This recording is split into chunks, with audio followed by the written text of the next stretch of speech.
Tonight, we find ourselves at day 10 of a conflict that has fundamentally shifted the global landscape. President Trump, speaking with a confidence that has become his trademark, is calling this a short-term excursion, a necessary trip to eliminate what he describes as evil once and for all. He tells us the mission is ahead of schedule, with multiple levels of the enemy's leadership systematically removed.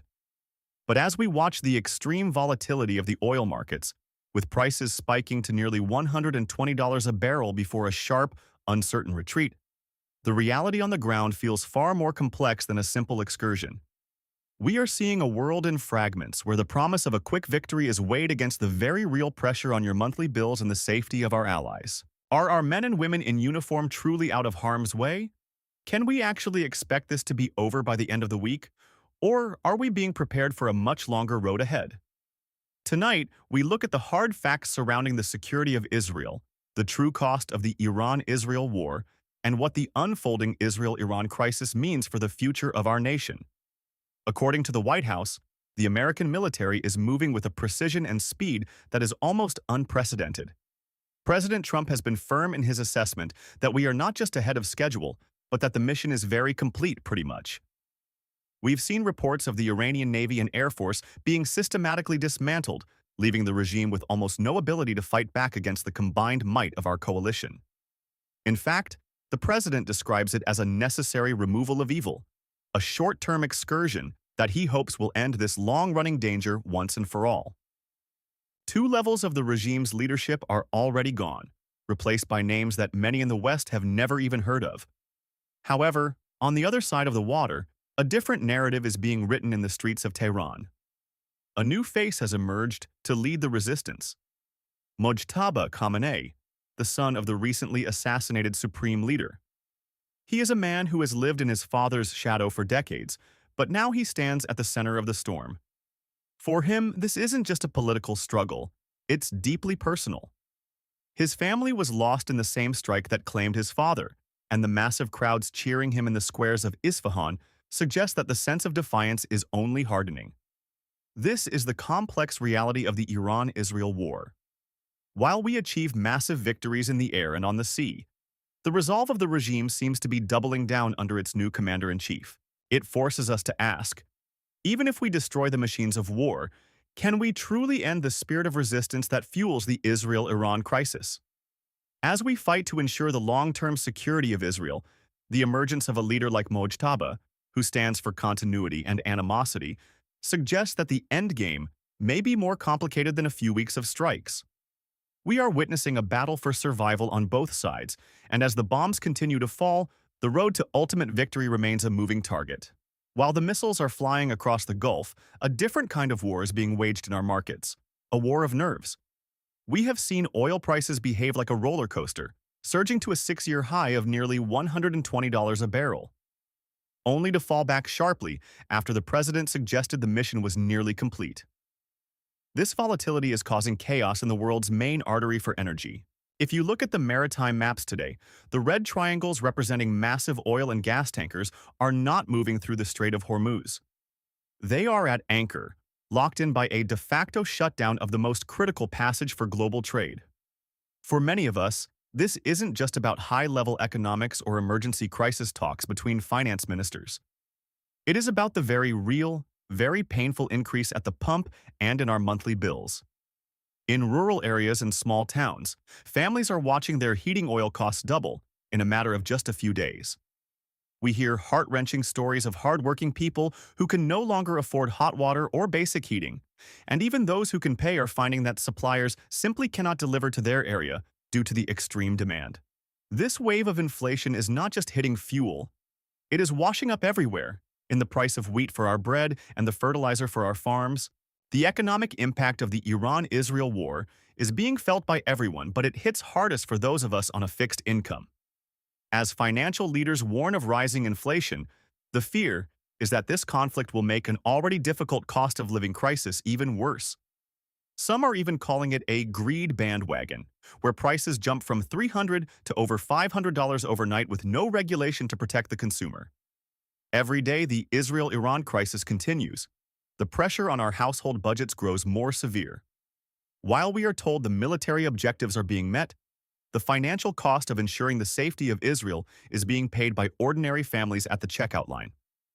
It is a stark reminder that in modern warfare, the front lines are not just in a distant desert. They are in our grocery aisles, our utility bills, and our retirement accounts.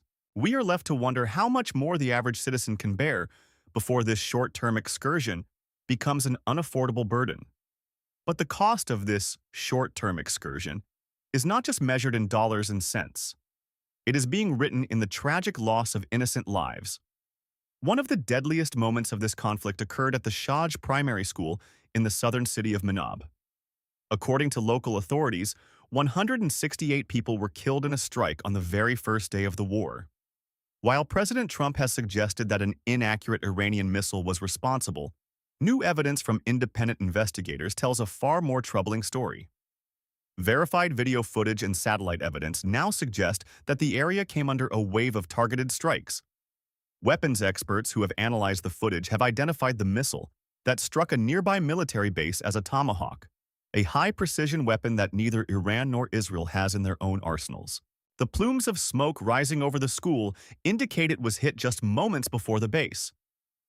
We have seen the aerial footage of the aftermath, row after row of at least 100 freshly dug graves, a somber testament to the scale of this tragedy. This discovery casts a long shadow over the official narrative and forces us to ask if we are being told the full truth about the collateral damage of our military actions. This sense of fear and uncertainty is causing many to seek safety wherever they can find it. We've seen this play out in the dramatic story of the Iranian women's football team in Australia. After declining to sing their national anthem in a brave display of defiance, several players feared for their safety upon returning home. They were being closely guarded by their own government members in their hotel, but in a highly orchestrated move, they were taken to a safe location by the Australian Federal Police and granted humanitarian visas. It is a stark reminder that as the Iran-Israel war intensifies, it is the ordinary people, the school children, the athletes, and the families who are caught in the crossfire. Even as we support the strategic goals to protect our interests and the future of Israel, the human cost of this Israel-Iran crisis is becoming impossible to ignore. We are witnessing a struggle where the lines between military targets and civilian life are becoming dangerously blurred, leaving a scar on the conscience of the world that will not easily heal. As we look beyond our borders, we see a world caught between military resolve and deep economic anxiety. Our closest allies are already on the move. British RAF Typhoon jets have been intercepting drones over Jordan and Bahrain, while the HMS Dragon sails for Cyprus to reinforce a base that has already felt the reach of this conflict. G7 leaders have held emergency talks, attempting to find stable ground while the oil markets continue their volatile swing. Back here at home, the president is carefully setting the stage. He speaks of a tremendous success and suggests the mission could be declared a victory right now.